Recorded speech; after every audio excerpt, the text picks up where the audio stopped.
majorité des hommes abandonnent au moment précis où leur victoire commence. Ils confondent l'échec avec la fin, alors que ce n'est que le début. Aujourd'hui, tu vas découvrir un livre qui a bâti des fortunes, relevé des destinées brisées et forgé des mentalités invincibles. Ce livre, c'est Le pouvoir de la détermination de Orison Swett Marden, et ce que tu vas entendre maintenant pourrait transformer à jamais ta façon de penser, d'agir et de vivre. Tu es sur la chaîne Les Rares Livres. Orison Swett Marden n'était pas simplement un écrivain, ni un conférencier de plus dans l'histoire du développement personnel. Il était un homme forgé par l'épreuve, un orphelin devenu bâtisseur, un esprit qui a compris très tôt que la vie ne donne rien à ceux qui attendent, mais tout à ceux qui insistent. Né dans la souffrance, élevé dans la privation, Marden a connu l'humiliation, le rejet, le dur labeur, la solitude intérieure. Pourtant, au lieu de se laisser briser, il a fait de chaque blessure une école, de chaque obstacle une forge, de chaque chute un nouveau point d'appui. C'est cette trajectoire de feu qui a donné naissance à sa vision du monde. La détermination n'est pas un simple trait de caractère, c'est la force la plus puissante que l'être humain possède, plus forte que l'intelligence, plus décisive que le talent, plus stable que la chance. La détermination, selon Marden, est ce qui transforme un destin ordinaire en destinée extraordinaire. Dans un monde où beaucoup cherchent des raccourcis, des formules magiques, des secrets instantanés, Marden vient rappeler une vérité que peu aiment entendre. Rien de grand ne se construit sans une volonté inébranlable. La détermination est cette énergie intérieure qui refuse l'abandon, qui continue quand le corps est fatigué, qui avance quand l'esprit doute, qui persévère quand tout semble perdu. Ce n'est pas un simple désir, c'est une décision profonde, une décision de ne pas reculer, une décision de ne pas se trahir, une décision de ne pas laisser ses rêves mourir sous le poids de la peur, du découragement ou de l'opinion des autres. Et c'est précisément pour cela que ce livre reste dangereux aujourd'hui. Dangereux, non pas parce qu'il détruit, mais parce qu'il réveille, parce qu'il empêche de dormir tranquillement dans la médiocrité, parce qu'il enlève les excuses, parce qu'il met chaque lecteur face à sa propre responsabilité. La détermination, dans la pensée de Marden, est le socle invisible de toutes les grandes réussites. Derrière chaque fortune solide, derrière chaque leader respecté, derrière chaque destin qui marque l'histoire, il n'y a pas seulement du talent ou de l'intelligence, mais une volonté qui a refusé de plier. La richesse durable ne naît pas d'un coup de chance, mais d'une accumulation de décisions courageuses. Le leadership réel ne naît pas de l'autorité, mais de la capacité à tenir quand les autres fléchissent. Et la destinée, la vraie, ne se subit pas, elle se construit jour après jour par ceux qui ont choisi d'avancer malgré la peur. Marden ne sépare jamais la réussite extérieure de la force intérieure. Pour lui, l'homme qui n'a pas vaincu le découragement ne pourra jamais gouverner véritablement sa vie, ses projets, ni son avenir. Ce livre est dangereux aujourd'hui parce qu'il arrive dans une époque saturée de distractions, d'instantanéité, de comparaison, de découragement silencieux.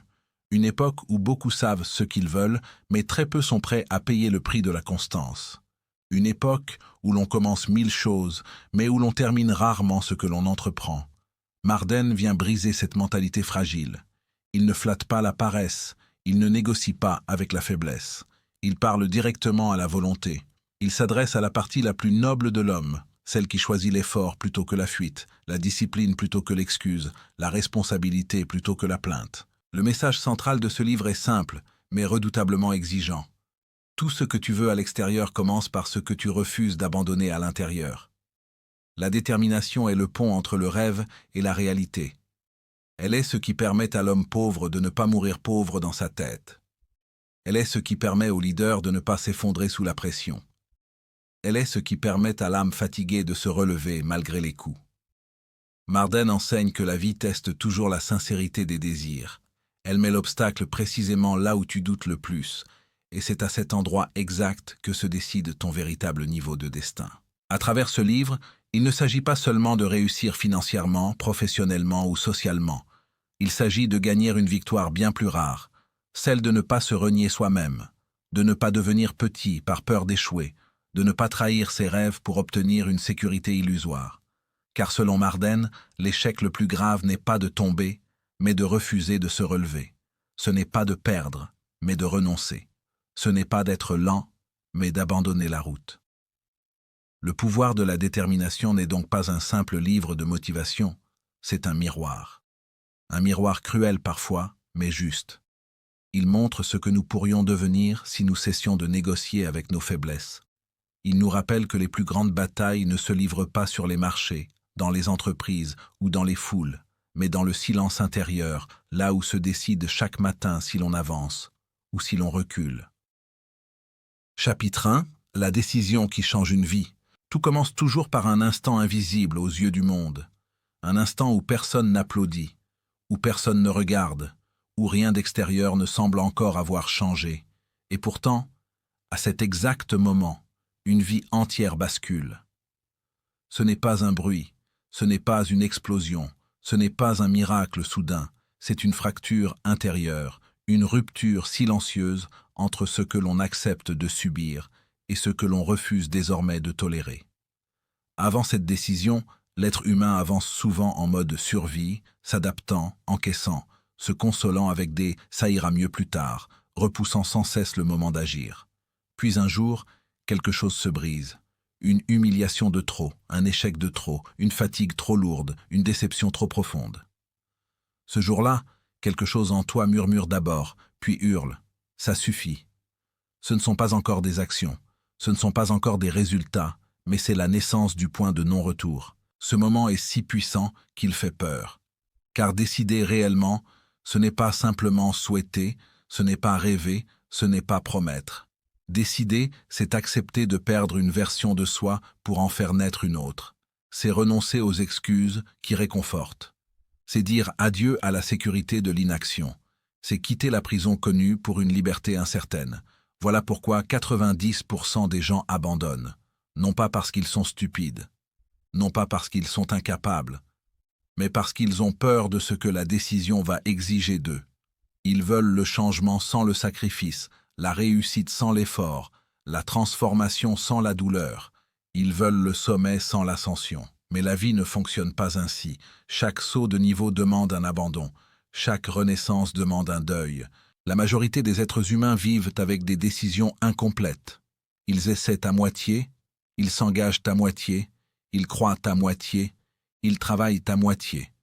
Dès que la douleur devient trop forte, dès que les résultats tardent, dès que l'entourage doute, ils reculent. Et ils appellent cela de la prudence, alors que ce n'est souvent que de la peur maquillée. Ils confondent sagesse et renoncement. Ils justifient l'abandon par des raisonnements logiques, alors que la vérité est émotionnelle. Ils n'ont pas supporté le combat intérieur. Car avant de vaincre le monde, il faut d'abord vaincre ce dialogue interne qui répète sans cesse « Tu n'es pas fait pour ça, c'est trop dur, tu es trop en retard, ce n'est pas pour toi ». Le choc intérieur du « ça suffit » ne naît pas dans le confort. Il naît dans l'excès de douleur, dans la saturation de l'âme, dans l'épuisement de la honte ou de la frustration. C'est le moment où souffrir en restant immobile devient plus douloureux que souffrir en avançant. C'est l'instant où l'individu comprend qu'il ne peut plus continuer à vivre de la même manière sans se détester lui-même. Ce n'est pas encore de l'espoir, ce n'est pas encore de la confiance, c'est un sursaut de dignité. Un refus de disparaître intérieurement, un refus de mourir à petit feu. À cet instant précis, la personne ne sait pas encore comment elle va s'en sortir, mais elle sait une chose. Elle ne peut plus continuer ainsi. Décider même dans la peur est l'un des plus grands paradoxes de la vie. Beaucoup attendent que la peur disparaisse pour agir, mais la peur ne disparaît jamais avant le mouvement. Elle se dissout dans l'action. La détermination ne signifie pas l'absence de peur. Elle signifie que la peur cesse d'être le maître des décisions. Le cœur continue de battre fort, les mains tremblent parfois, l'incertitude reste, mais malgré tout, l'individu avance, et c'est précisément là que naît la puissance. Le courage n'est pas une absence de tremblement, c'est une avancée malgré le tremblement. Horizon Sweat Marden enseigne que l'on ne devient pas fort d'abord pour agir, on agit d'abord pour devenir fort. La décision précède toujours la transformation. À partir de ce moment, quelque chose d'irréversible s'enclenche. L'individu qui a réellement décidé ne peut plus faire semblant. Il ne peut plus dormir tranquillement dans une vie qui ne lui ressemble pas. Il ne peut plus supporter les routines qui l'étouffent. Le regard qu'il porte sur le monde change. Les obstacles ne sont plus vus uniquement comme des murs, mais comme des tests. Les critiques ne sont plus seulement des attaques, mais des filtres. Les échecs ne sont plus uniquement des humiliations, mais des entraînements. Ce n'est pas encore la victoire, mais ce n'est déjà plus la résignation. C'est l'entrée dans la zone de tension où l'ancien soi lutte contre le futur soi.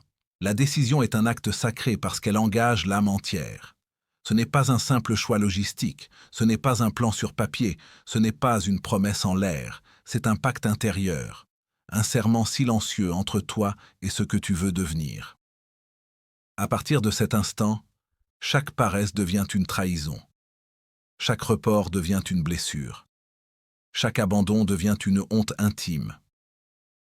Voilà pourquoi la décision authentique est rare. Car elle crée une responsabilité permanente. Elle oblige à devenir cohérent. Elle empêche de vivre dans la contradiction. Elle oblige à aligner les paroles avec les actes, les rêves avec les sacrifices, les ambitions avec la sueur. Quand une vraie décision est prise, la vie commence à répondre différemment. Non pas par magie, mais par réaction. Les opportunités apparaissent parce que l'individu a changé sa posture intérieure. Il ne demande plus timidement, il avance avec une intention claire. Il ne mendie plus sa place, il la construit. Il n'attend plus d'être choisi, il se choisit lui-même. Et ce choix change l'énergie, change le regard, change les rencontres, change les trajectoires.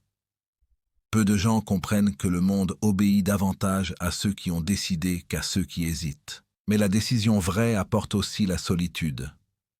Car dès que l'on cesse d'être comme tout le monde, on cesse d'être compris par tout le monde. L'entourage commence à douter. Certains se moquent. D'autres te rappellent ton passé pour te maintenir là où ils t'ont connu. Quelques-uns craignent que ta transformation leur renvoie leur propre immobilisme. Alors, ils critiquent, ils minimisent, ils préviennent, ils avertissent. Non pas toujours par méchanceté, mais souvent par peur.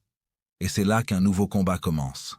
Celui de rester fidèle à sa décision sans se laisser contaminer par le doute des autres. La majorité abandonne à cette étape précise, juste après la décision, pas avant, car la décision déclenche une période de turbulence. Les résultats ne sont pas encore visibles, mais les sacrifices sont déjà là. Le confort disparaît avant le succès.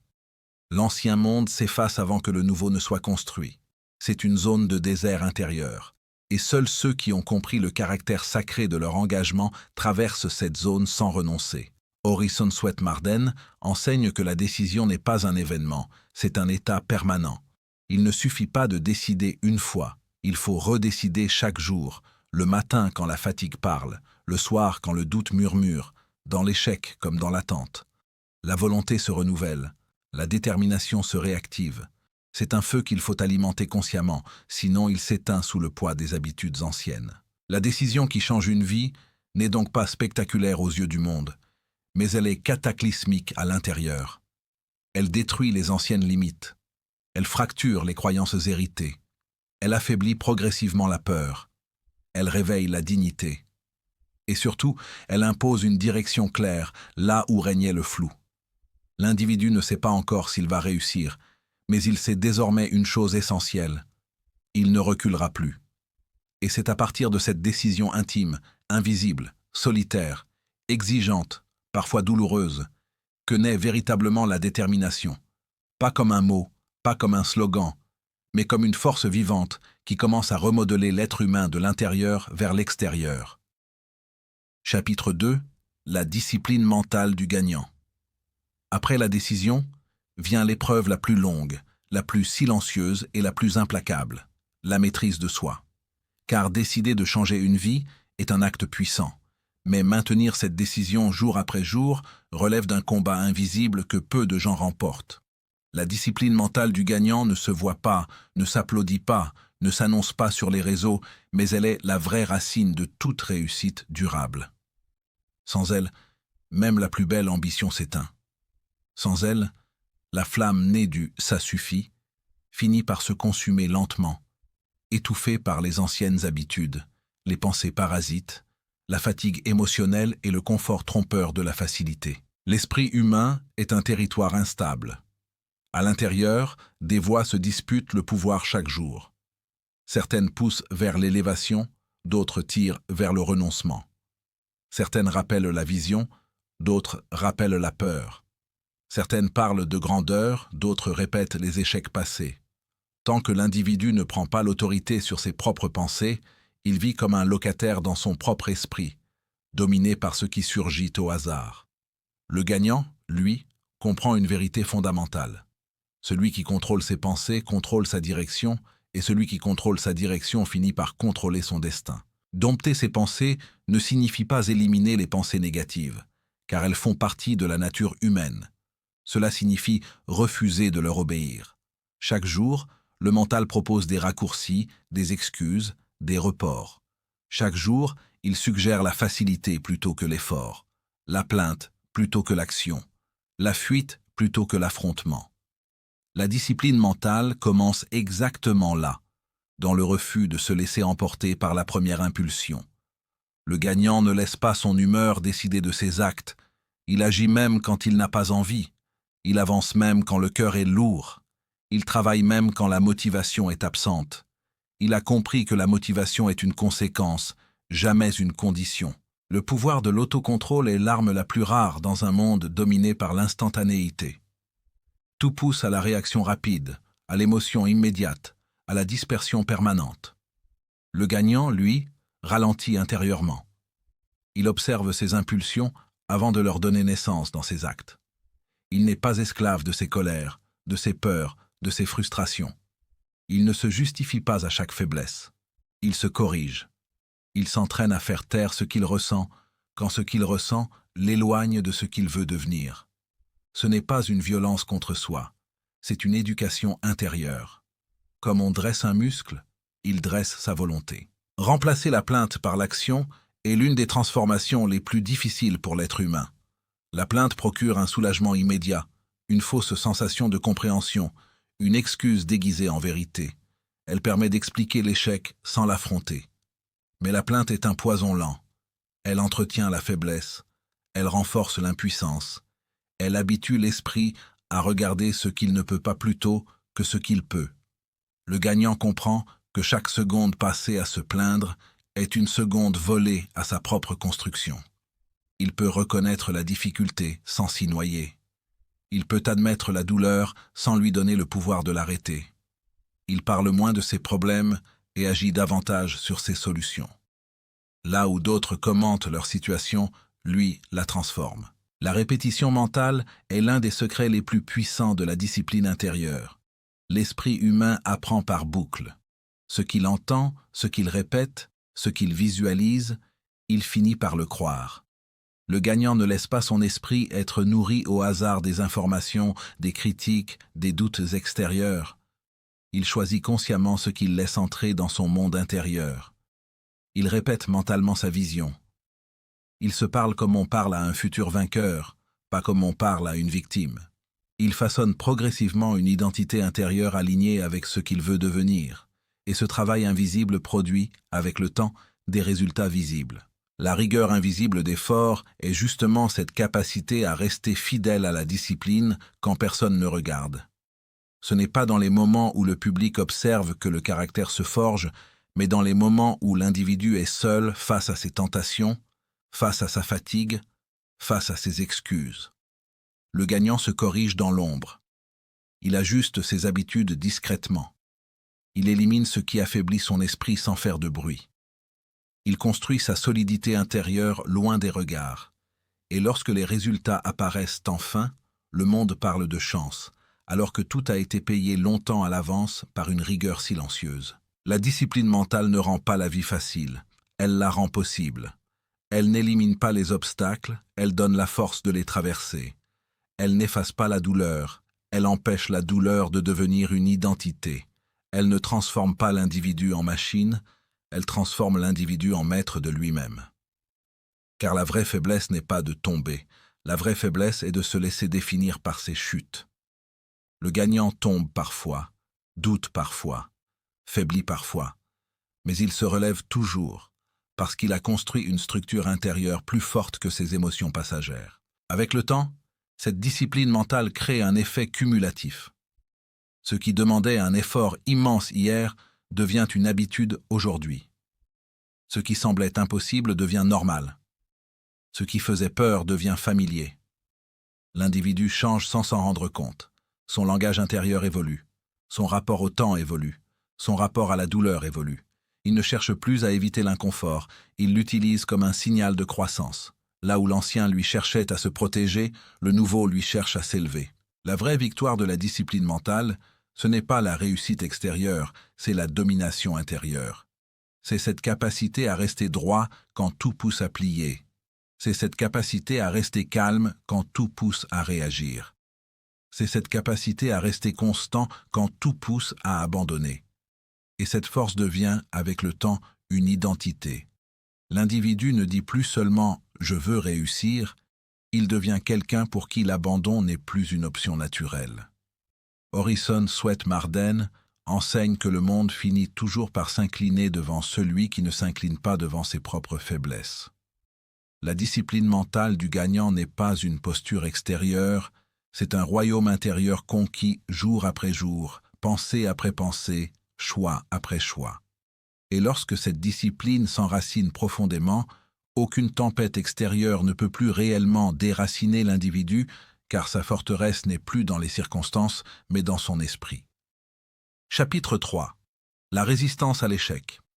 La résistance à l'échec s'ouvre sur une vérité que peu acceptent sans douleur. L'échec n'est pas une anomalie du parcours humain, il en est une étape naturelle, parfois brutale, souvent humiliante, mais toujours révélatrice. Toute œuvre grande, toute ascension véritable, toute destinée qui marque l'histoire traverse inévitablement par le feu de l'erreur, du rejet, de la chute. Ceux qui rêvent d'une réussite sans échec rêvent d'un monde qui n'existe pas. L'échec est l'ombre portée de la lumière, la preuve que l'on a osé sortir de l'immobilité. Ce n'est pas l'échec qui détruit les êtres, mais l'interprétation qu'ils en font.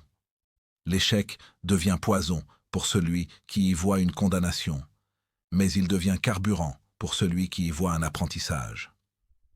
La vie ne teste pas les faibles, elle façonne les forts à travers des chocs répétés, des ralentissements soudains, des portes fermées brutalement au visage. L'échec n'est pas là pour humilier l'homme, mais pour vérifier sa détermination. Le monde ne respecte pas ceux qui réussissent sans tomber, il respecte ceux qui tombent sans abandonner. La différence entre une chute et un abandon est invisible aux yeux, mais gigantesque dans l'âme. Tomber, c'est perdre l'équilibre. Abandonner, c'est renoncer à l'identité même de combattant. La chute peut être imposée, l'abandon est toujours un choix. Beaucoup tombent, peu se relèvent, beaucoup échouent, peu persistent. Et pourtant, c'est précisément dans cet espace étroit, entre la douleur et la décision que se joue le véritable destin. L'humiliation, que tant redoutent, contient une énergie brute capable de transformer un individu ordinaire en être redoutablement déterminé. L'humiliation détruit les orgueilleux mais forge les guerriers de l'intérieur. Certains s'écroulent sous le poids du ridicule, d'autres s'en servent comme d'un marteau pour briser leurs propres limites. Il existe une revanche qui ne se crie pas, qui ne s'affiche pas, qui ne cherche pas l'approbation, une revanche intérieure, silencieuse, obsessionnelle, implacable, celle qui pousse à se relever non pour prouver aux autres, mais pour ne plus jamais se trahir soi-même. Cette revanche devient une force souterraine qui travaille jour et nuit, qui brûle dans la poitrine, qui empêche de dormir, qui refuse la médiocrité comme une insulte personnelle. La résistance à l'échec ne se manifeste pas dans les discours, mais dans les actes invisibles, dans les matins froids où l'on se lève malgré la honte, dans les soirs silencieux où l'on recommence sans témoin, dans les décisions solitaires où l'on choisit la discipline plutôt que la facilité. L'endurance psychologique ne naît pas dans le confort, elle se construit dans l'inconfort répété. Chaque échec non fatal ajoute une couche de force à l'âme, comme les coups répétés durcissent le métal. Ceux qui réussissent à long terme ne sont pas les plus brillants, mais les plus résistants mentalement. La vie ne cède jamais à la première demande. Elle attend toujours de voir combien de fois tu es prêt à recommencer. Les abandons précoces remplissent les cimetières de rêves, tandis que la persistance lente construit les légendes. La plupart des gens quittent la course non pas parce qu'ils sont incapables, mais parce que le doute s'installe dans leur esprit et s'y installe comme un locataire destructeur. Le doute murmure, fatigue, ronge, affaiblit, alors que la détermination, elle, impose, exige, tranche, avance. Résister à l'échec, ce n'est pas nier la douleur, c'est refuser de la laisser décider à ta place. La douleur est un passage, pas une demeure. Celui qui s'installe dans sa douleur finit par la défendre, par y trouver une identité, par la transformer en excuse confortable. Résister à l'échec, c'est refuser de devenir un professionnel de la plainte. L'échec agit comme un miroir brutal, il révèle les mensonges que l'on se racontait, il brise les illusions fragiles, il montre les zones de faiblesse que l'orgueil cachait. Beaucoup détestent l'échec, non pas parce qu'il fait mal, mais parce qu'il dit la vérité.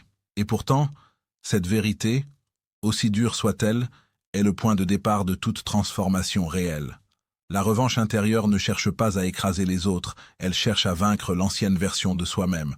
Chaque individu porte en lui une version faible et une version invincible, et l'échec agit souvent comme le déclencheur qui force le combat entre les deux. L'endurance psychologique devient alors un art, une posture de vie, une manière de respirer même sous pression. Elle consiste à continuer quand l'enthousiasme a disparu, à avancer quand la motivation est morte, à travailler quand personne ne regarde, à croire quand les preuves manquent. Résister à l'échec, c'est comprendre que la défaite n'est jamais définitive, sauf si elle est déclarée comme telle par celui qui l'a subie. Tant que l'on se relève, l'histoire n'est pas terminée. Tant que l'on recommence, le verdict est suspendu. L'esprit de revanche intérieure transforme chaque non en carburant, chaque trahison en entraînement, chaque moquerie en rappel de mission. Celui qui développe cette force devient dangereux pour la médiocrité, car il ne dépend plus de l'approbation, il dépend de sa propre loi intérieure. Ce type de détermination effraie, car elle ne se négocie pas. Elle avance même quand personne n'applaudit. La vraie victoire n'est pas d'éviter l'échec, mais de refuser de s'y soumettre. La résistance à l'échec est la frontière invisible entre ceux qui subissent leur vie et ceux qui la construisent. Et tant que l'homme est capable de dire « je recommence », aucune chute n'a le pouvoir de le détruire. L'échec devient alors non plus un mur, mais un pont, non plus une fin, mais une initiation, non plus une honte, mais une arme. Et dans le silence de cette transformation, un être nouveau naît, plus dur, plus lucide, plus déterminé que jamais. Chapitre 4. Le travail inarrêtable. Le travail inarrêtable révèle la face la plus silencieuse, la plus exigeante et la plus méconnue de toute réussite véritable.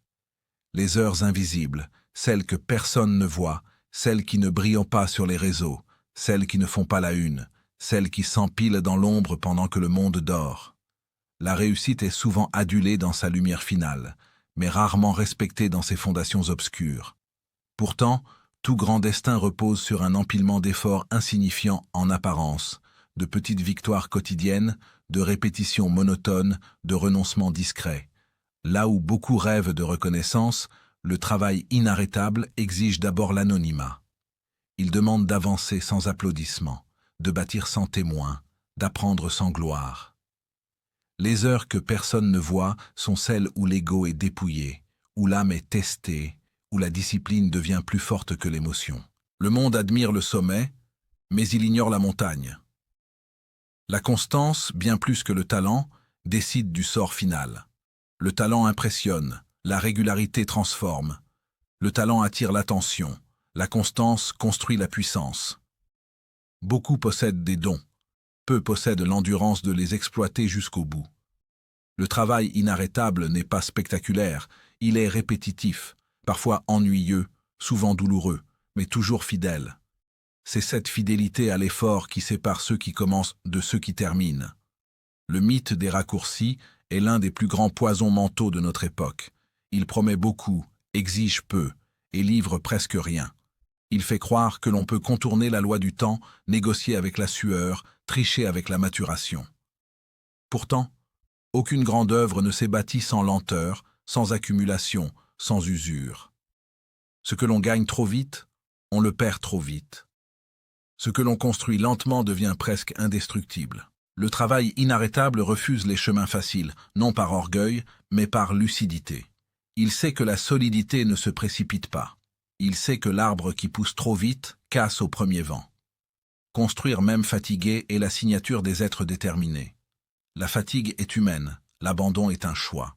Le corps peut être épuisé, mais la volonté décide toujours si l'on continue. Le travail inarrêtable ne dépend pas de l'humeur, il dépend d'un engagement intérieur. Il avance quand l'enthousiasme disparaît, il progresse quand la motivation s'évapore, il résiste quand le doute murmure. La réussite n'est pas le fruit d'un jour exceptionnel, mais de milliers de jours ordinaires, vécus avec rigueur. Le prix réel de la réussite n'est jamais affiché publiquement. On montre le résultat, jamais la facture.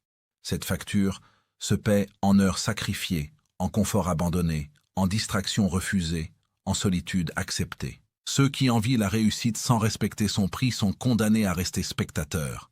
Le travail inarrêtable n'est pas une punition, c'est une initiation. Il transforme progressivement l'individu de l'intérieur. Il aiguise la patience, discipline l'esprit, renforce la volonté, épure les intentions. À force de se lever quand c'est difficile, on devient quelqu'un qui ne sait plus renoncer facilement. À force de recommencer, on devient quelqu'un que les obstacles n'impressionnent plus. L'effort constant modifie la structure même de l'âme. Il installe une nouvelle identité, celle de celui qui fait ce qu'il a promis, même quand personne ne regarde. Le travail inarrêtable ne cherche pas l'équilibre parfait entre plaisir et effort, il accepte le déséquilibre temporaire pour obtenir une stabilité durable. Ceux qui veulent tout maintenant n'auront souvent rien demain. Ceux qui acceptent de perdre aujourd'hui pour construire demain gagnent une force que rien ne peut acheter. La discipline devient alors un acte de foi envers son propre avenir. Travailler quand on est fatigué, c'est dire à son futur « je ne t'abandonne pas ». Refuser la facilité, c'est protéger la version la plus noble de soi-même. Le monde est rempli de talents brisés par l'indiscipline, d'esprits brillants détruits par la paresse, de promesses immenses écrasées par l'impatience. Le travail inarrêtable ne fait pas de bruit, mais il produit des tremblements de terre intérieurs. Il apprend à l'homme à se faire confiance, car chaque jour tenu est une preuve que l'on peut compter sur soi. Cette confiance intérieure devient une armure contre le doute. Peu à peu, l'individu cesse de se demander s'il est capable, il en a la certitude forgée par l'habitude. La constance transforme l'incertitude en autorité. Elle donne une base solide à l'estime de soi, non pas basée sur les mots, mais sur les actes. Le travail inarrêtable enseigne aussi la lenteur stratégique. Il montre que la précipitation est souvent une trahison déguisée du projet. Ce que l'on construit vite est souvent bâclé, ce que l'on affine avec patience devient précis, puissant, durable. Chaque répétition renforce la structure. Chaque journée ajoutée devient une brique invisible dans l'édifice du destin. Le prix réel de la réussite ne se paye pas en argent, mais en transformation. Celui qui travaille réellement change. Son regard devient plus calme, sa parole plus mesurée, ses choix plus mûrs. Il comprend que la grandeur ne vient pas d'un coup de chance, mais d'une décision répétée chaque jour. Le travail inarrêtable ne dépend pas de la reconnaissance extérieure, il se nourrit d'une exigence intérieure. Il ne cherche pas à impressionner, il cherche à accomplir. Il ne vise pas la validation, il vise la cohérence. Et dans cette cohérence naît une force silencieuse qui attire naturellement les opportunités. Le monde fait confiance aux êtres constants, car ils incarnent la stabilité dans un univers instable. Le travail inarrêtable est aussi une école d'humilité. Il rappelle chaque jour que l'on est toujours en construction, toujours en apprentissage, toujours perfectible. Il détruit l'arrogance, car l'effort quotidien met chacun face à ses limites. Il détruit l'illusion de supériorité, car chaque jour exige à nouveau de prouver sa valeur par l'action. Le véritable travailleur ne se proclame pas grand, il devient grand à force de servir son œuvre. Même fatigué, il continue, non par masochisme, mais par loyauté envers sa vision. La fatigue n'est plus un obstacle, elle devient un signal indiquant que l'on est en train de bâtir quelque chose de réel. Celui qui ne se fatigue jamais ne construit jamais rien de grand. La réussite réelle laisse des traces dans le corps et dans l'âme, non comme des blessures, mais comme des marques de passage. Le travail inarrêtable apprend aussi à choisir ses priorités avec une précision implacable. Il oblige à dire non à ce qui ralentit, distrait, appauvrit. Il impose des sacrifices que peu comprennent, mais dont beaucoup envient les résultats. Chaque refus est un investissement et chaque renoncement est une semence. L'homme déterminé comprend que tout ce qui est agréable n'est pas forcément utile et que tout ce qui est utile n'est pas forcément agréable. Il accepte cette tension sans se plaindre. Le travail inarrêtable devient alors une religion intérieure, une discipline sacrée, une promesse renouvelée chaque matin. Il ne cherche pas la victoire immédiate, il construit l'invincibilité progressive. Et quand enfin le résultat apparaît aux yeux du monde, il semble soudain, rapide, miraculeux, alors qu'il est le fruit de milliers de jours invisibles. Ce que le monde appelle chance n'est souvent que la rencontre entre la constance et l'opportunité. Le travail inarrêtable ne garantit pas le succès instantané, mais il garantit une chose. Celui qui l'adopte devient plus fort que ses circonstances. Il ne dépend plus des humeurs du monde, mais de la solidité de son engagement. Et c'est ainsi que naissent les destins qui inspirent, non pas dans l'euphorie, mais dans la fidélité, non pas dans le bruit, mais dans le silence, non pas dans la facilité, mais dans la persévérance. Le travail inarrêtable est la preuve ultime que la détermination n'est pas une émotion, mais une discipline de vie. Chapitre 5. La vision du futur. La vision du futur explore cette faculté mystérieuse, et pourtant décisive, qui permet à l'être humain de voir avant d'avoir, de croire avant de posséder, d'avancer avant même que le chemin soit visible. Toute grande destinée commence par une image intérieure, par une représentation silencieuse que l'on porte en soi comme une lumière encore cachée au monde. Celui qui n'a pas de vision marche au hasard, guidé par les circonstances, ballotté par les événements, soumis aux vents extérieurs. Celui qui possède une vision avance avec une direction, même dans l'obscurité. Voir avant d'avoir n'est pas de l'illusion, c'est un acte de création mentale. L'esprit prépare d'abord ce que la réalité confirmera ensuite. Rien de grand ne surgit soudainement dans la matière sans avoir été longuement nourri dans l'invisible. La foi dans l'invisible n'est pas une croyance aveugle, c'est une confiance ancrée dans une certitude intérieure que ce qui est clairement perçu par l'esprit finira par trouver sa forme dans le monde concret. L'homme déterminé ne demande pas à voir pour croire, il croit pour voir. Il sait que ses yeux physiques ne montrent que le présent apparent, tandis que son esprit peut contempler l'avenir possible. La vision devient alors une force qui précède l'action, une énergie silencieuse qui alimente chaque effort, même les plus douloureux. Imaginer son succès chaque jour n'est pas un simple exercice de rêverie, c'est un entraînement quotidien de l'âme. Plus l'image intérieure est claire, plus l'orientation de la vie devient précise. Ce que l'on contemple intérieurement façonne ce que l'on tolère extérieurement. Celui qui nourrit chaque jour l'image de sa réussite commence inconsciemment à rejeter les comportements qui l'en éloignent. Les décisions changent, les priorités se déplacent, les fréquentations se transforment, les habitudes se réorganisent autour d'un but plus grand.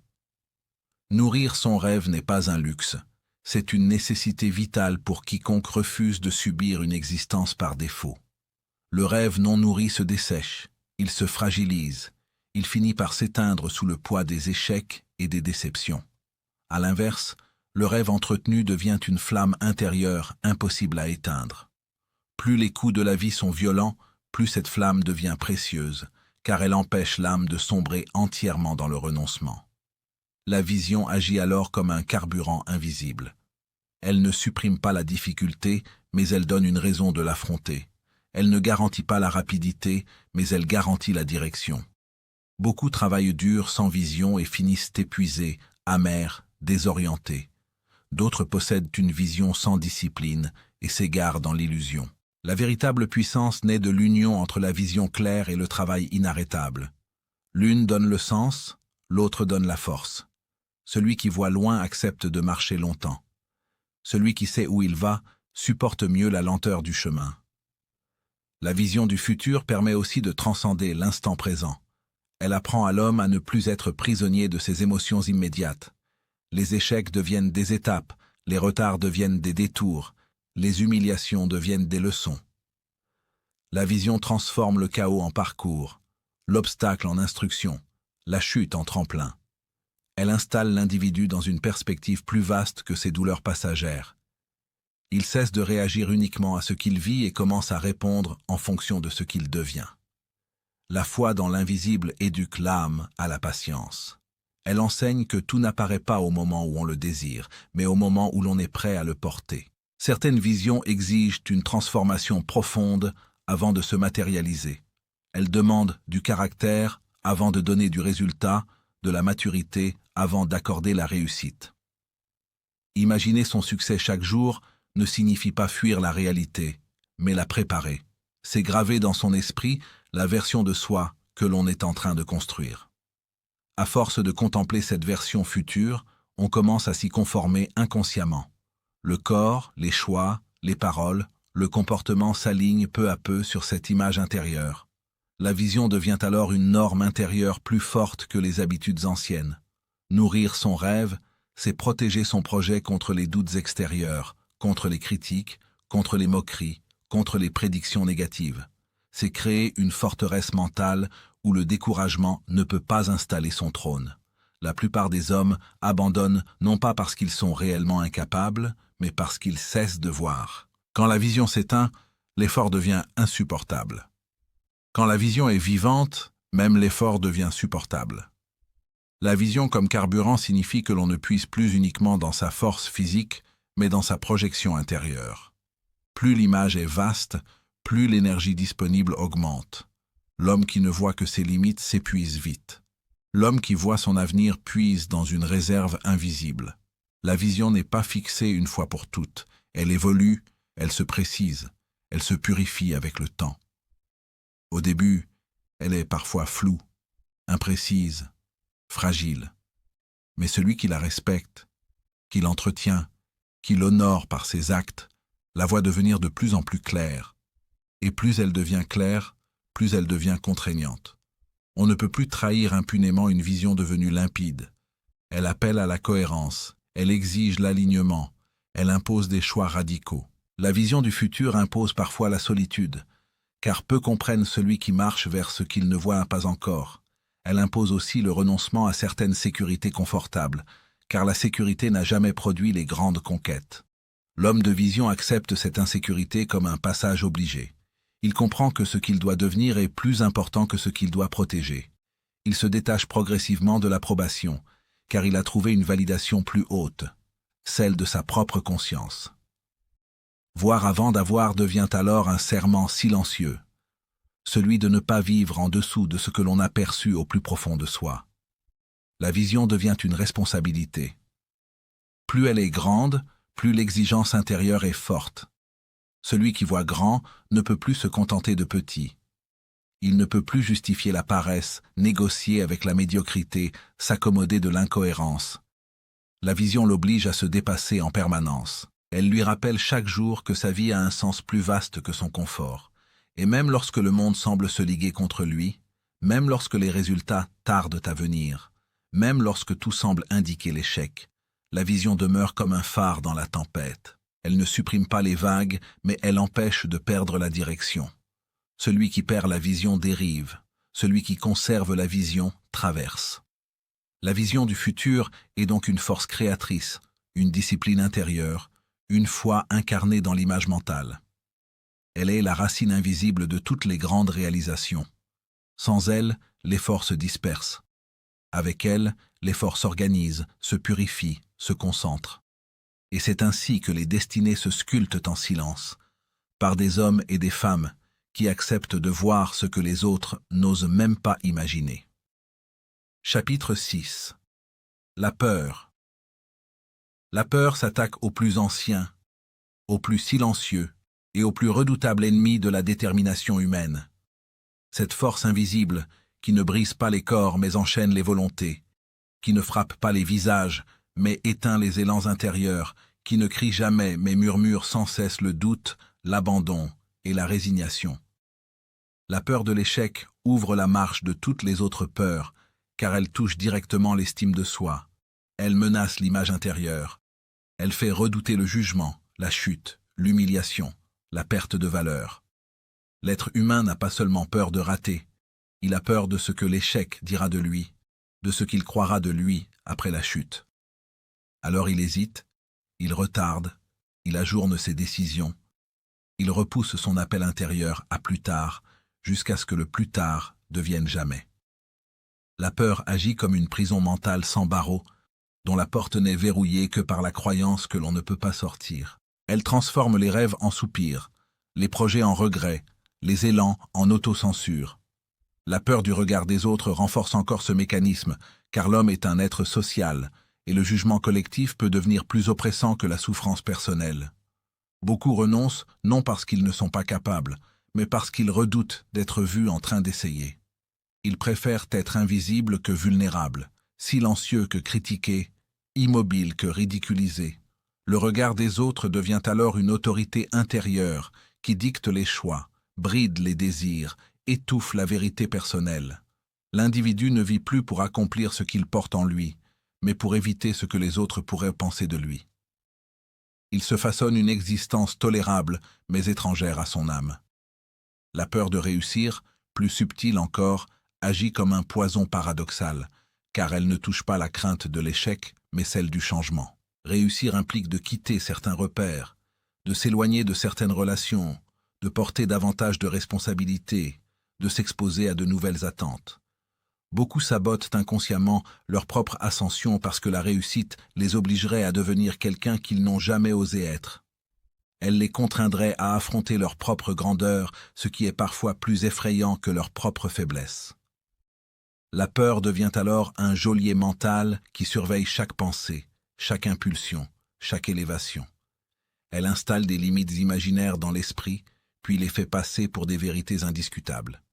Elle murmure que ce n'est pas le moment, que ce n'est pas raisonnable, que ce n'est pas pour toi, que d'autres sont mieux placés, que le monde est trop dur, que les chances sont trop minces. Et à force d'entendre ce discours intérieur, l'homme finit par y croire. Il confond la prudence avec la lâcheté, la patience avec la fuite, la sagesse avec la peur déguisée. Il s'habitue à ces chaînes au point de les appeler sécurité. La détermination face à la peur n'est pas l'absence de tremblement, mais la décision d'avancer malgré le tremblement. Le courage n'est pas l'inconscience du danger, c'est la supériorité du sens sur la crainte. Celui qui est déterminé ressent la peur, mais refuse de lui accorder le gouvernement de sa vie. Il comprend que fuir la peur ne la fait pas disparaître, mais la renforce, tandis que la traverser l'affaiblit. Chaque fuite rend la peur plus grande, chaque affrontement la rend plus petite. La peur est un feu intérieur, elle peut brûler ou éclairer. Lorsqu'on la combat en la niant, elle s'enracine. Lorsqu'on la regarde en face, elle se transforme. Traverser la peur plutôt que la fuir signifie accepter l'inconfort comme un passage obligé vers l'expansion. Toute croissance authentique exige une traversée du doute, une confrontation avec l'inconnu, une tension entre ce que l'on est et ce que l'on doit devenir. La peur marque précisément cette frontière. Elle ne se tient jamais autour de ce que l'on maîtrise, mais toujours à l'entrée de ce qui nous dépasse. Là où se trouve la peur, se trouve aussi le potentiel d'élévation. La détermination apprend à dialoguer avec la peur sans jamais la laisser commander. Elle l'écoute pour comprendre le danger, mais ne lui obéit pas pour orienter la vie. Car la peur ne peut être un guide, seulement un signal. Celui qui prend ses décisions sous l'empire de la peur construit une existence défensive. Il ne cherche plus à conquérir, mais à éviter. Il ne vise plus à créer, mais à se protéger. Il ne rêve plus, il calcule. Et une vie passée à éviter devient tôt ou tard une vie à regretter. La peur vole le présent en promettant de protéger l'avenir, mais elle vole aussi l'avenir en paralysant les actions du présent. La détermination inverse ce mécanisme. Elle redonne le pouvoir d'initiative, même tremblant, même imparfait, même incertain. Elle transforme la peur en énergie de lucidité plutôt qu'en instrument de paralysie. Car derrière chaque peur se cache un attachement profond, un désir intense, une vulnérabilité précieuse. La peur révèle ce qui compte vraiment. Si l'échec fait peur, c'est que la réussite a de la valeur. Si le regard des autres oppresse, c'est que la reconnaissance est importante. Si la réussite effraie, c'est que le changement touche au cœur de l'identité. La détermination ne nie pas ses enjeux, mais elle les hiérarchise. Elle enseigne que l'identité profonde vaut plus que l'opinion fluctuante, que la fidélité à soi vaut plus que l'approbation extérieure, que la dignité de l'effort vaut plus que la tranquillité de l'abandon. Traverser la peur exige une décision répétée, car la peur ne disparaît jamais définitivement, elle change simplement de forme. À chaque nouveau palier de croissance correspond un nouveau niveau de peur. Ce n'est donc pas l'éliminer une fois pour toutes qui est possible, mais l'apprivoiser à chaque étape. L'ennemi n'est pas la peur elle-même, mais l'obéissance à la peur. Celui qui obéit à la peur se rétrécit. Celui qui agit malgré la peur s'élargit. À force de passages répétés à travers elle, l'individu développe une force tranquille, une audace calme, une stabilité intérieure qui ne dépend plus de l'absence de menaces, mais de la solidité de son engagement. La détermination devient alors un état intérieur plus fort que les circonstances. Elle ne promet pas une route sans tempête, mais un navire capable de tenir contre les vagues. Celui qui a traversé ces grandes peurs ne devient pas invincible, mais il devient inébranlable dans l'essentiel. Il ne cherche plus à tout contrôler, mais il refuse de tout céder. Il accepte de ne pas maîtriser l'issue, mais il choisit de maîtriser sa posture. La peur cesse d'être un mur et devient une porte. Et derrière cette porte se tient toujours une version plus vaste de soi-même, une version qui ne pouvait naître qu'en passant par ce tremblement sacré. La détermination n'éteint pas la peur, elle l'engloutit dans un sens plus grand, dans une mission plus forte, dans un appel plus haut. Alors, même lorsque le cœur bat trop vite, même lorsque les mains tremblent, même lorsque l'avenir semble incertain, l'âme avance, car elle sait que renoncer ferait bien plus mal que tenter. Et c'est ainsi que l'homme cesse peu à peu d'être gouverné par la peur pour devenir gouverné par sa vision. Chapitre 7. La paresse moderne. La paresse moderne est l'ennemi silencieux le plus répandu de notre époque. Un adversaire discret qui ne frappe pas violemment mais endort lentement, qui ne détruit pas brutalement mais affaiblit progressivement, qui n'humilie pas ouvertement mais anesthésie la volonté jusqu'à ce que l'homme ne ressente plus le feu qui le portait autrefois. Le confort est devenu le nouveau poison de l'âme contemporaine, non pas parce qu'il est mauvais en soi, mais parce qu'il est devenu un refuge permanent, un état recherché en permanence, une fin au lieu d'être un simple repos. L'homme moderne ne fuit plus seulement la douleur, il fuit l'effort, il fuit l'inconfort, il fuit la tension créatrice.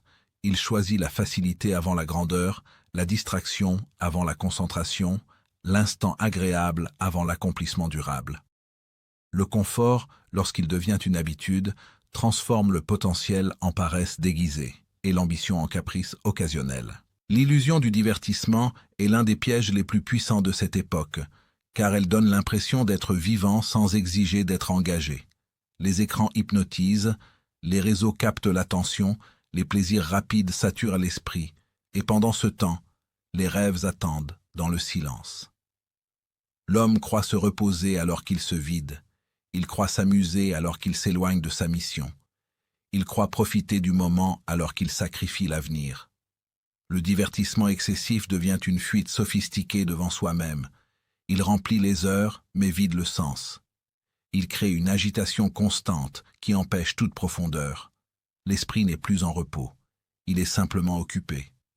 Et un esprit occupé sans but devient lentement un esprit soumis. La perte du goût de l'effort est l'une des plus grandes tragédies humaines modernes, car l'effort n'est pas seulement un moyen d'obtenir, il est un moyen de devenir. C'est dans l'effort que se forge le caractère, que se structure la discipline, que s'éveille la dignité intérieure. Lorsqu'un individu n'éprouve plus la joie de se dépasser, de lutter, de persévérer, il commence à rétrécir sans s'en rendre compte. Il ne mesure plus sa valeur à ce qu'il construit, mais à ce qu'il consomme. Il ne cherche plus à se renforcer, mais à se distraire. Il ne demande plus ce qu'il peut devenir, mais ce qu'il peut obtenir sans trop souffrir. La paresse moderne ne se présente pas comme une fainéantise grossière, elle se présente sous les traits séduisants du bien-être permanent, de la détente constante, du droit au plaisir sans contrepartie. Elle murmure à l'oreille que la vie doit être facile, que l'effort est une forme d'injustice, que la contrainte est une agression, que la discipline est une prison. Et à force d'entendre ce discours, l'homme finit par le croire. Il oublie que tout ce qui a de la valeur demande un prix, que toute élévation demande une tension, que toute transformation demande un engagement. L'esclavage du plaisir immédiat est l'autre visage de cette paresse invisible. Le cerveau est devenu dépendant des récompenses rapides, des stimulations courtes, des satisfactions instantanées. L'homme ne veut plus attendre, ne veut plus bâtir lentement, ne veut plus semer sans récolter immédiatement. Il veut ressentir maintenant, posséder maintenant, jouir maintenant. Cette impulsion permanente détruit la capacité de persévérance, affaiblit la patience, érode la vision à long terme. Le plaisir immédiat devient une tyrannie douce qui détourne l'individu de ses projets profonds. Chaque fois qu'il choisit la facilité contre l'effort, son esprit s'habitue à céder. Chaque fois qu'il reporte ce qui demande du courage, sa volonté perd en tonicité. Et peu à peu, sans drame, sans crise, sans scandale, l'homme s'installe dans une existence tiède, confortable, répétitive, vide de conquête et pauvre en fierté intérieure. La paresse moderne ne tue pas les corps, elle endort les âmes. Elle n'empêche pas de vivre, elle empêche de s'élever. Elle ne supprime pas les jours, elle supprime la flamme. Retrouver le feu intérieur devient alors l'acte de rébellion le plus noble de l'être humain contre cette mollesse générale. Car le feu intérieur ne se donne pas, il se rallume. Il ne dépend pas des circonstances, mais d'une décision profonde. Il renaît lorsque l'homme se rappelle qu'il n'est pas venu sur cette terre pour seulement consommer, survivre et se divertir, mais pour construire, laisser une trace, honorer ce qu'il porte en lui. Le feu intérieur se rallume lorsque l'individu accepte de nouveau l'inconfort comme un passage normal, l'effort comme une noblesse, la discipline comme une liberté supérieure. La détermination est ce carburant qui réveille l'homme endormi dans le confort.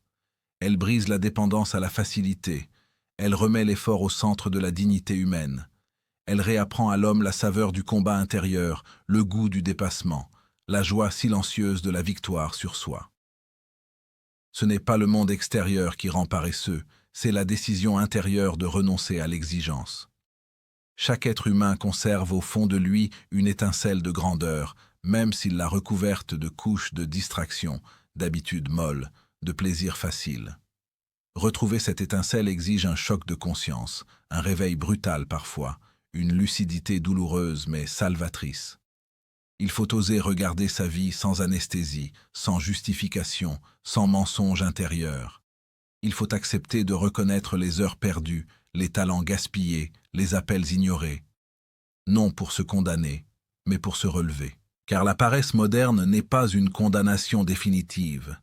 Elle est un état réversible. L'homme peut se redresser à tout âge, reprendre le goût de l'effort, réapprendre la fierté du travail bien fait, redécouvrir la puissance du progrès lent mais sûr. Le feu intérieur renaît lorsque l'on cesse de négocier avec la facilité. Il renaît lorsque l'on tient une promesse minuscule à soi-même chaque jour. Il renaît lorsque l'on choisit une petite discipline plutôt qu'un grand confort. Il renaît lorsque l'on remplace une heure de distraction par une heure de construction. Il renaît lorsque l'on transforme l'ennui en terrain d'entraînement mental. La détermination n'a pas besoin de conditions idéales pour agir. Elle agit précisément dans l'imperfection, dans la fatigue, dans la lassitude, dans la tentation d'abandon. C'est là qu'elle devient réelle. L'homme qui rallume son feu intérieur n'attend pas l'inspiration, il la provoque par l'action. Il ne cherche pas l'envie, il la crée par le mouvement. Il n'attend pas d'aimer l'effort, il l'impose jusqu'à en récolter la fierté.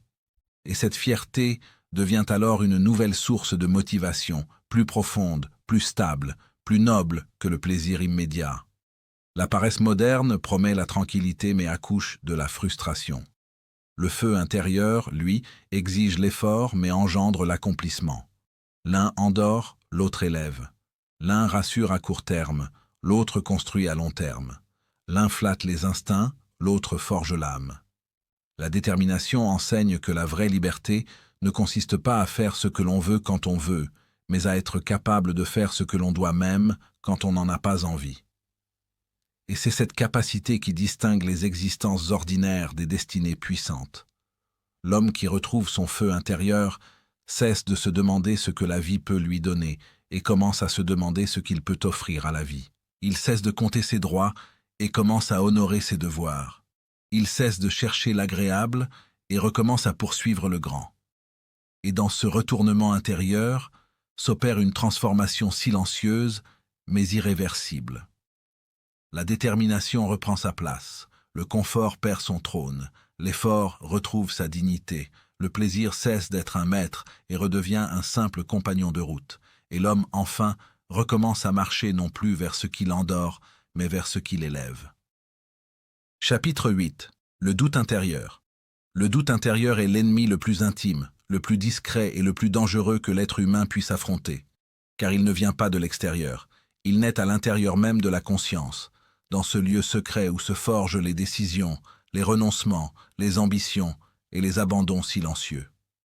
La petite voix destructrice ne crie jamais très fort, elle chuchote, elle insinue, elle glisse ses phrases avec douceur et patience, elle sait attendre les instants de fatigue, les moments de solitude, les périodes d'échec pour se faire entendre.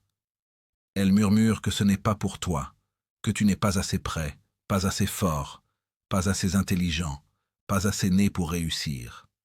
Elle rappelle les erreurs passées, exagère les défauts, minimise les succès, transforme les obstacles en murs infranchissables. Cette voix sait parler la langue de la peur et celle de la raison en même temps, donnant à ses mensonges l'apparence de la lucidité. Et plus elle est écoutée, plus elle devient crédible, plus elle s'installe comme une vérité intérieure. L'autosabotage naît précisément de cette écoute prolongée du doute. L'homme ne détruit pas toujours ses chances consciemment, il les démolit souvent par prudence mal placée, par protection excessive, par peur de souffrir encore. Il remet à plus tard ce qui pourrait le libérer, il évite ce qui pourrait le révéler, il fuit ce qui pourrait l'élever. Il se crée des raisons nobles pour justifier son retrait, mais au fond, c'est la peur déguisée en sagesse. Il choisit inconsciemment la sécurité de la médiocrité, plutôt que l'incertitude de la grandeur. L'autosabotage est une guerre que l'on se livre à soi-même, une résistance intérieure contre sa propre expansion. Le manque d'estime de soi vient nourrir ce sabotage comme un poison lent, presque invisible, mais redoutablement efficace. Lorsqu'un individu ne croit pas profondément en sa valeur, il doute de sa légitimité à réussir, à briller, à être heureux, à être respecté. Il se sent imposteur avant même d'avoir tenté. Il se sent coupable de ses ambitions. Il s'excuse presque intérieurement d'espérer plus que ce qu'il a reçu jusque-là. Et cette image diminuée de soi agit comme une cage mentale. L'individu ne vise plus haut que la hauteur à laquelle il se croit digne d'atteindre. Il n'ose pas demander, il n'ose pas s'imposer, il n'ose pas persévérer longtemps, car au fond de lui, une partie est déjà convaincue qu'il n'en vaut pas la peine.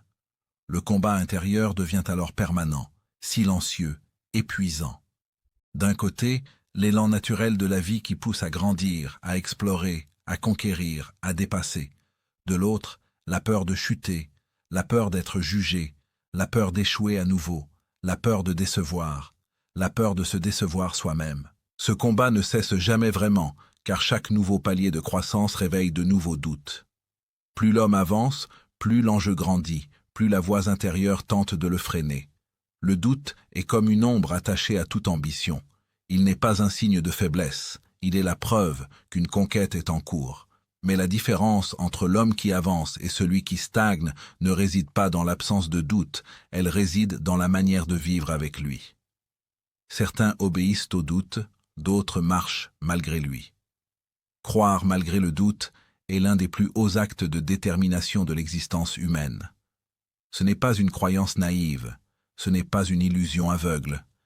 C'est une foi combative, une confiance têtue, un engagement intérieur qui ne dépend pas des sensations du moment.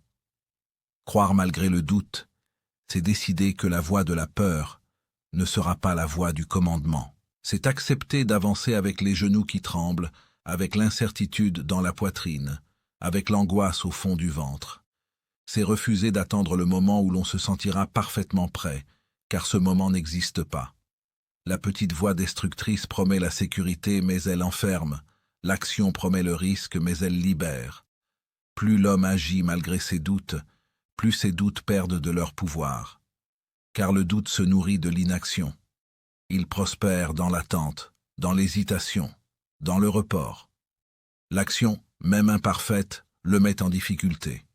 Chaque pas accompli affaiblit un peu plus son emprise. Chaque épreuve traversée le rend moins crédible. Chaque victoire, même minuscule, fissure sa domination.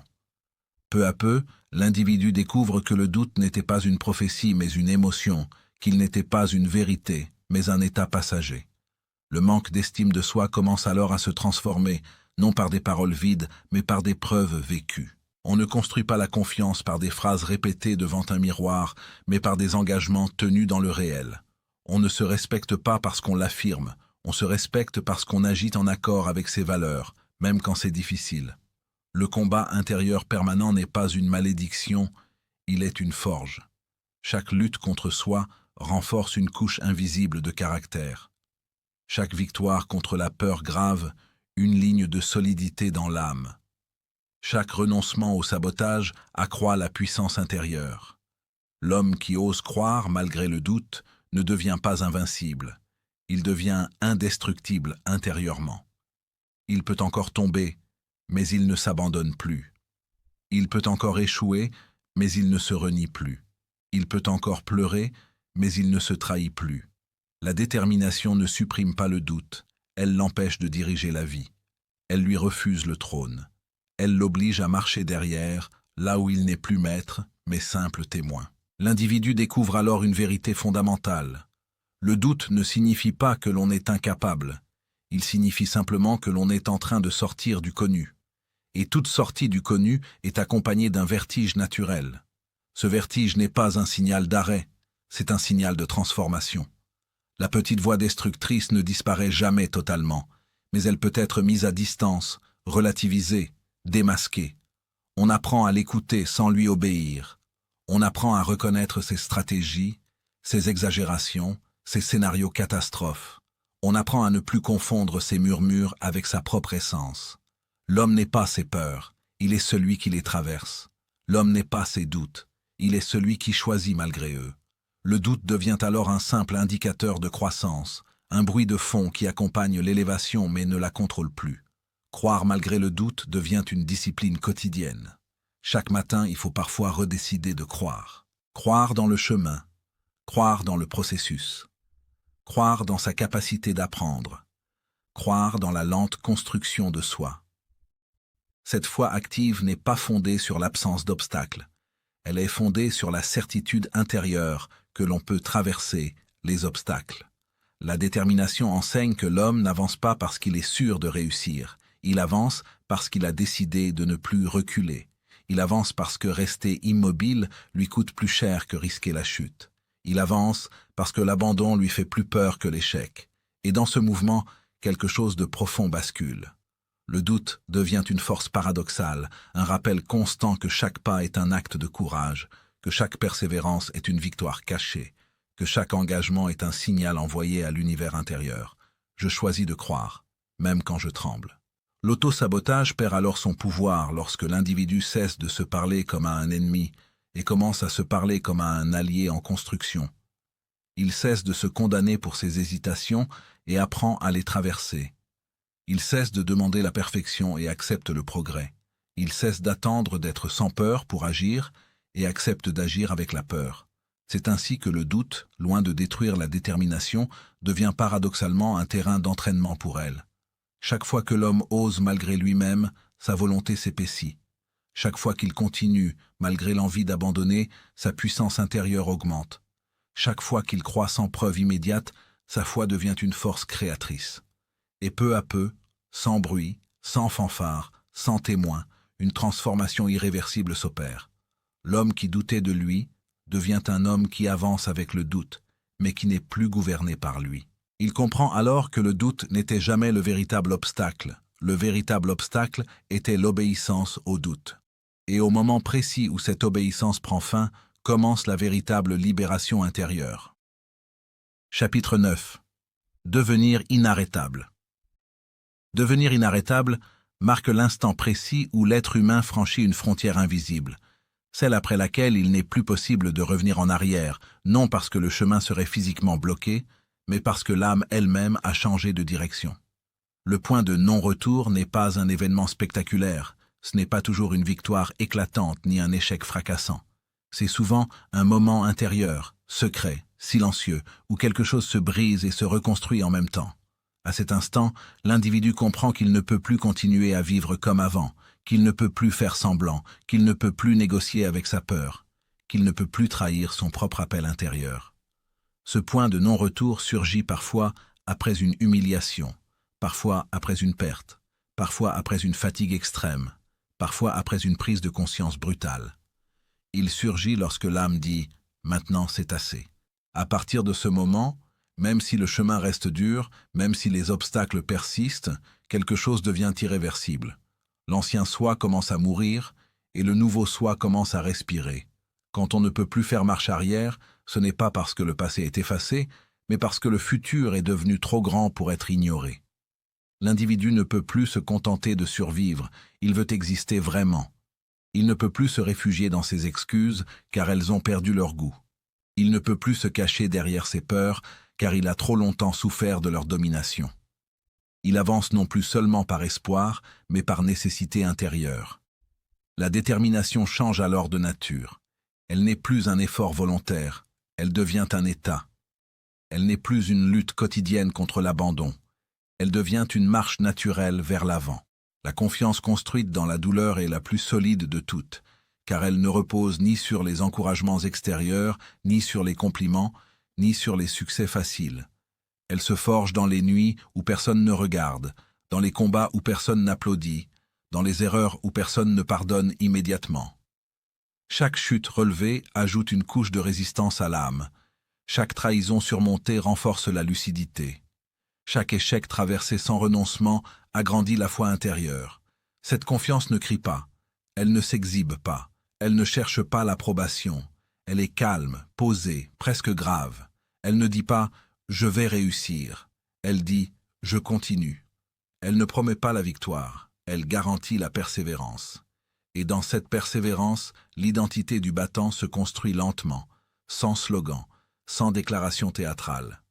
Le battant ne naît pas dans l'enthousiasme, il naît dans l'endurance. Il naît dans la répétition des efforts, dans la fidélité aux engagements, dans la capacité à continuer quand l'émotion disparaît. L'identité du battant n'est pas un rôle que l'on joue, c'est une façon d'habiter son existence. Le battant n'attend pas la motivation pour agir, il agit jusqu'à ce que la motivation revienne. Il ne se définit plus par ses peurs, mais par ses engagements. Il ne parle plus autant qu'il avance, il ne s'explique plus longuement, il travaille. Il ne cherche plus à convaincre, il construit. Et plus il avance, plus son énergie devient calme, plus sa détermination devient silencieuse. Le respect silencieux naît de cette posture intérieure. Ce respect n'est pas proclamé, il est ressenti. Les autres commencent à le regarder différemment, sans toujours savoir pourquoi. Ils sentent qu'il y a quelque chose de solide, de stable, de difficile à ébranler. Ce respect ne vient pas d'un statut ni d'un titre, il vient d'une cohérence intérieure visible. On respecte celui qui ne recule plus devant lui-même. On respecte celui qui continue malgré tout. On respecte celui qui n'abandonne plus ce qu'il a décidé de devenir. Le point de non-retour transforme également la relation à la douleur. La douleur n'est plus seulement un poids, elle devient un langage. Elle n'est plus uniquement une souffrance, elle devient une information. Elle dit ce qui doit grandir, ce qui doit mourir, ce qui doit être renforcé. L'homme inarrêtable ne cherche plus à éviter la douleur à tout prix. Il cherche à la comprendre, à la traverser, à l'utiliser comme un outil de transformation. La douleur devient une matière première pour la forge de la volonté. Chaque cicatrice intérieure devient un symbole de passage, une preuve vécue que l'on peut tomber sans disparaître. La confiance construite dans la douleur fait naître une nouvelle vision de soi. L'individu cesse de se demander s'il est capable, il commence à se demander jusqu'où il peut aller. Le doute ne disparaît pas totalement, mais il perd sa domination. Il devient un bruit de fond, plus une barrière. Le battant ne devient pas invincible, il devient inébranlable. Il peut encore être touché, mais il n'est plus détruit. Il peut encore être blessé, mais il ne se trahit plus. L'identité du battant s'affirme aussi dans le rapport au temps. L'impatience se transforme en persévérance. Le besoin de résultats immédiats se transforme en fidélité au processus. L'homme inarrêtable n'est plus pressé de prouver. Il est déterminé à construire. Il comprend que chaque grande destinée est une accumulation de petites victoires invisibles. Il cesse de comparer son rythme à celui des autres, car il a trouvé sa propre cadence intérieure. Il avance même quand personne n'avance avec lui. Il continue même quand personne n'encourage. Il persévère même quand personne ne comprend. Le respect silencieux se renforce lorsque l'homme cesse de justifier son chemin. Il ne cherche plus à expliquer pourquoi il lutte, pourquoi il persévère, pourquoi il s'obstine à croire. Il agit, simplement. Et dans cette simplicité, une autorité naturelle se forme. On n'impose pas le respect, on l'inspire sans le vouloir. Le battant inspire par sa constance, par sa cohérence, par sa stabilité émotionnelle au milieu du chaos. Ceux qui l'entourent sentent qu'il y a en lui une force que l'on ne peut pas facilement détourner. Le point de non-retour transforme aussi la relation à l'échec. L'échec n'est plus une fin, il devient une correction de trajectoire. Il n'est plus une humiliation, il devient une leçon. Il n'est plus une condamnation, il devient un entraînement. L'homme inarrêtable ne s'identifie plus à ses chutes, il s'identifie à sa capacité de se relever. Il ne dit plus « j'ai échoué donc je suis nul », il dit « j'ai appris donc je suis plus fort ». Cette transformation intérieure modifie l'énergie même de l'existence. La vie cesse d'être une suite de tentatives hésitantes, elle devient un chemin assumé. Même les moments de fatigue n'entraînent plus l'abandon, ils appellent le repos stratégique. Même les moments de doute ne paralysent plus, ils éveillent la vigilance. L'individu devient responsable de sa trajectoire. Il ne confie plus son destin à la chance, aux circonstances, aux autres.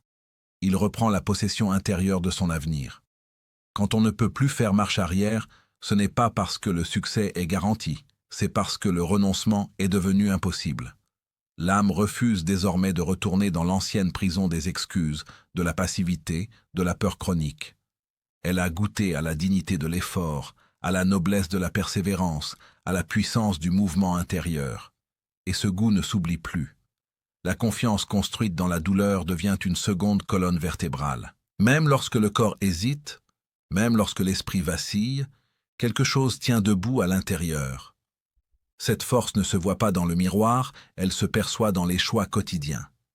Elle se manifeste dans les refus courageux, dans les décisions solitaires, dans les fidélités difficiles. L'identité du battant se reconnaît à la manière de faire face aux tempêtes. Là où certains fuient, il s'ancre. Là où certains crient, il agit. Là où certains se justifient, il assume. Le respect silencieux grandit autour de lui comme une aura invisible. Les paroles deviennent inutiles. La posture suffit. L'homme inarrêtable n'est pas celui qui domine les autres, c'est celui qui se domine lui-même. Il ne cherche pas à écraser, il cherche à s'élever. Il ne cherche pas à briller, il cherche à tenir. Il ne cherche pas à être admiré, il cherche à être fidèle à sa mission intérieure. Le point de non-retour devient alors une manière de vivre. Chaque jour, l'individu choisit de ne plus revenir en arrière dans sa discipline, dans ses valeurs, dans ses engagements. Il sait qu'il pourrait retomber, mais il choisit de continuer. Il sait qu'il pourrait abandonner, mais il choisit de persévérer. Il sait qu'il pourrait se satisfaire de moins, mais il choisit de viser plus haut. Et dans cette répétition de choix conscients, l'inarrêtable se construit. Il ne naît pas d'un coup, il s'assemble décision après décision. La transformation est alors complète. L'ancien être qui hésitait devant tout devient celui qui affronte sans reculer. L'ancien être qui avait peur de décevoir devient celui qui refuse de se décevoir lui-même. L'ancien être qui cherchait l'approbation devient celui qui cherche la cohérence intérieure. Le respect silencieux n'est plus seulement extérieur, il devient aussi intérieur. L'individu commence à se respecter lui-même. Il se regarde différemment. Il ne se méprise plus pour ses faiblesses passées. Il les considère comme les marches de son ascension. Il comprend que la détermination n'est pas seulement une force pour réussir, c'est une force pour devenir. Et désormais, rien ne peut vraiment l'arrêter, car la plus grande barrière, celle de l'abandon intérieur, a été brisée. Chapitre 10. La réussite. Comme conséquence naturelle, la réussite. Comme conséquence naturelle vient briser l'illusion la plus répandue de notre époque, celle qui fait croire que le succès serait un coup de chance, un privilège réservé à quelques élus, un miracle qui tomberait du ciel sans cause profonde. En réalité, La réussite est une conséquence, jamais un hasard. Elle est le résultat logique, presque mathématique, d'un enchaînement invisible de décisions, d'efforts, de renoncements, de persévérance et de fidélité à soi-même. Chaque réussite visible est précédée d'un travail invisible. Chaque victoire publique est précédée de 1000 combats privés. Rien de solide ne naît du vide. L'homme qui réussit durablement est celui qui a d'abord appris à se gouverner intérieurement, à discipliner son esprit, à orienter ses pensées, à dompter ses émotions, à refuser l'abandon même lorsque tout semble perdu. Le succès ne tombe pas sur les épaules des rêveurs passifs. Il vient naturellement se poser sur ceux qui marchent chaque jour dans la direction de leur vision. La réussite attire la réussite, parce que l'énergie intérieure change. Lorsqu'un individu commence à accumuler de petites victoires, même invisibles, son esprit se transforme. Il ne pense plus en termes de peur, mais en termes de possibilités. Il ne s'attarde plus sur ce qu'il ne peut pas, mais sur ce qu'il apprend à pouvoir. Cette transformation intérieure agit comme un aimant.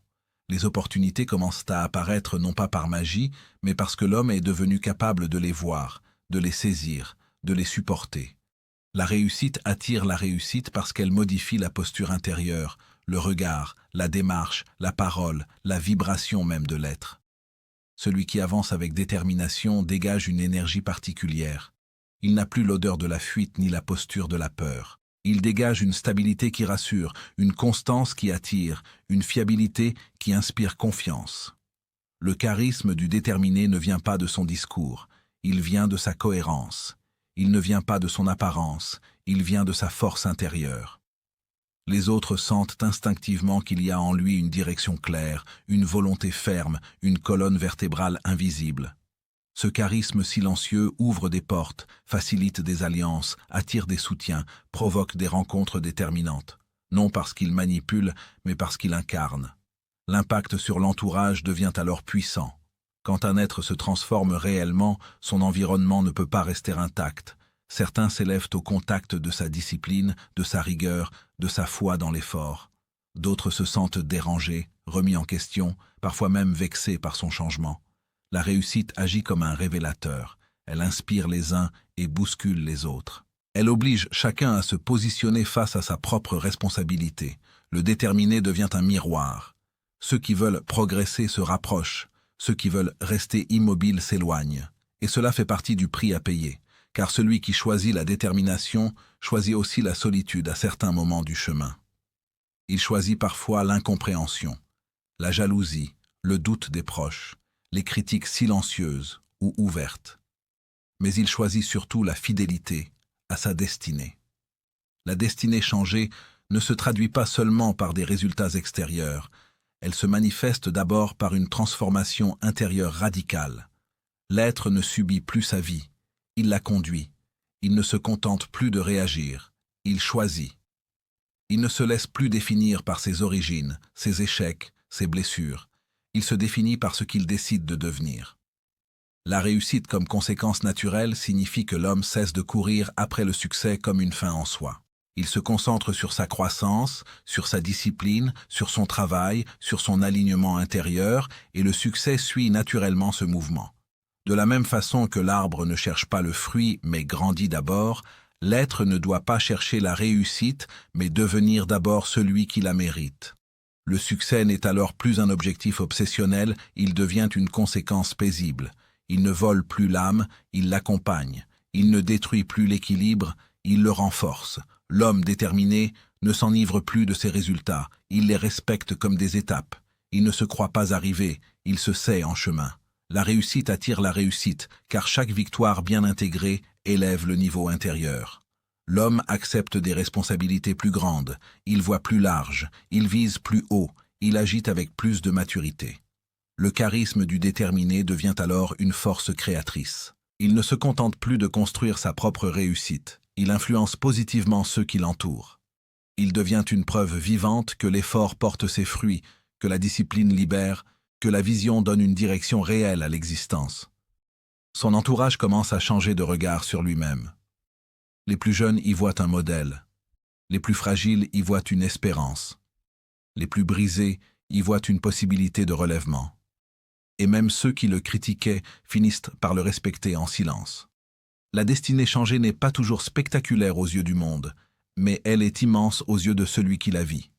Passer de l'impuissance intérieure à la maîtrise de soi, passer du doute permanent à la confiance construite dans l'effort, passer de la fuite à la responsabilité, c'est déjà une victoire totale. Le succès extérieur n'est alors qu'une traduction visible d'un triomphe intérieur. La réussite comme conséquence naturelle rappelle aussi que rien n'est permanent sans discipline. Celui qui cesse de travailler sur lui-même finit toujours par perdre ce qu'il a obtenu. La détermination n'est pas un sprint, c'est une marche longue, parfois lente, mais toujours orientée.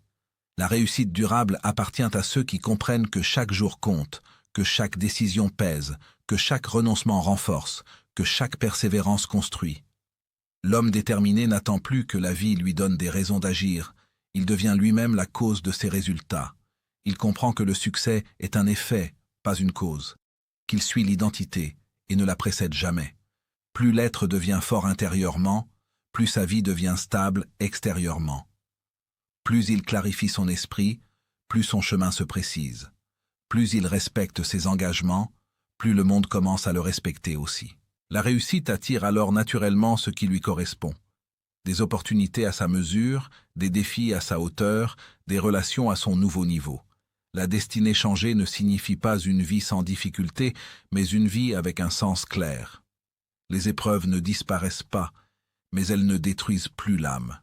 Les obstacles existent toujours, mais ils ne provoquent plus l'abandon. Le déterminé marche différemment dans l'adversité. Il ne demande plus pourquoi cela arrive, il demande ce qu'il doit devenir à travers cela. Et c'est cette posture qui ouvre la porte des transformations profondes. La réussite, comme conséquence naturelle, enseigne que le vrai succès n'est pas de posséder plus, mais de devenir plus. De devenir plus fort, plus stable, plus clair, plus responsable. Le reste suit, toujours, car l'univers, la vie, les circonstances, finissent toujours par s'aligner sur l'homme qui s'est d'abord aligné avec lui-même. Et quand cet alignement est profond, honnête, discipliné et persévérant, la réussite cesse d'être un rêve fragile pour devenir une réalité logique, solide et durable. Le jour où tu décides de ne plus abandonner marque le point où tout s'assemble, où chaque principe abordé dans ce livre trouve son sens le plus profond. La décision, la discipline, la résistance à l'échec, le travail acharné, la vision, la lutte contre la peur, la paresse, le doute, la transformation intérieure et la réussite comme conséquence naturelle ne sont pas des idées séparées, ce sont les maillons d'une même chaîne. Une chaîne qui relie l'être faible à l'être fort, l'abandonné à l'inarrêtable, l'homme hésitant à l'homme déterminé. La détermination change une vie parce qu'elle change d'abord l'identité intérieure. Elle transforme la façon de penser, de ressentir, d'agir, de choisir. Elle transforme la manière de voir l'échec, non plus comme une fin, mais comme une étape. Elle transforme la souffrance en école, la peur en passage, le doute en test, l'effort en fondation. Lorsqu'un être décide de ne plus abandonner, il cesse de négocier avec sa propre lâcheté. Il cesse d'attendre d'être prêt. Il cesse de chercher des excuses. Il comprend que le moment parfait n'existe pas, que la force ne précède pas l'action, mais qu'elle en est. La détermination ne supprime pas les difficultés, mais elle supprime la fuite. Elle ne promet pas une vie facile, mais elle promet une vie digne. Ce jour où l'on décide de ne plus abandonner, quelque chose bascule pour toujours. Même si les résultats ne sont pas encore visibles, l'intérieur, lui, a déjà changé. L'âme se redresse. Le regard devient plus droit. La démarche devient plus ferme. L'être ne demande plus l'autorisation d'exister avec puissance. Ce livre nous rappelle que chaque grande destinée commence dans un moment silencieux, souvent invisible aux autres, un moment où quelqu'un, quelque part, dit simplement « ça suffit ». Plus de demi-mesure, plus de reculade, plus de trahison envers mes propres rêves. La détermination transforme la manière dont tu te respectes. Elle transforme aussi la manière dont la vie te répond. Car l'existence a une étrange loi. Elle finit toujours par céder devant celui qui refuse de céder devant elle. Le message fort à retenir est simple et brutal. Personne ne viendra te sauver. Personne ne portera ta vision à ta place. Personne ne fera pour toi ce que tu refuses de faire. Mais la bonne nouvelle est encore plus forte. Tu n'as besoin de personne pour commencer. Tu as seulement besoin de décider. Décider de ne plus abandonner quand ça fait mal. Décider de ne plus reculer quand la peur crie. Décider de ne plus dormir dans le confort quand ton potentiel brûle. Décider de continuer même quand personne n'applaudit. C'est là que naissent les vrais conquérants de leur propre vie. Ce livre n'a pas pour mission de te flatter, mais de te réveiller. Il ne te promet pas une réussite facile. Il t'offre une vérité puissante. La détermination est plus forte que les circonstances, plus forte que l'origine sociale, plus forte que les échecs passés, plus forte que les blessures, plus forte que les statistiques. Ce que la détermination change dans une vie est immense. Elle change le rapport au temps, au travail, à l'épreuve, au regard des autres, au regard sur soi. Elle transforme l'attente en mouvement, la peur en courage imparfait, le chaos en direction. L'appel au sursaut intérieur est clair. Cesse d'attendre d'être inspiré pour agir, agis, et l'inspiration viendra. Cesse d'attendre le soutien parfait. Commence seul, et les soutiens apparaîtront. Cesse d'attendre la confiance, avance dans la peur, et la confiance te rattrapera. Le véritable appel à l'action n'est pas de tout changer d'un coup, mais de ne plus trahir l'élan intérieur qui te pousse à devenir plus. Une petite action aujourd'hui vaut plus qu'un grand rêve remis à demain.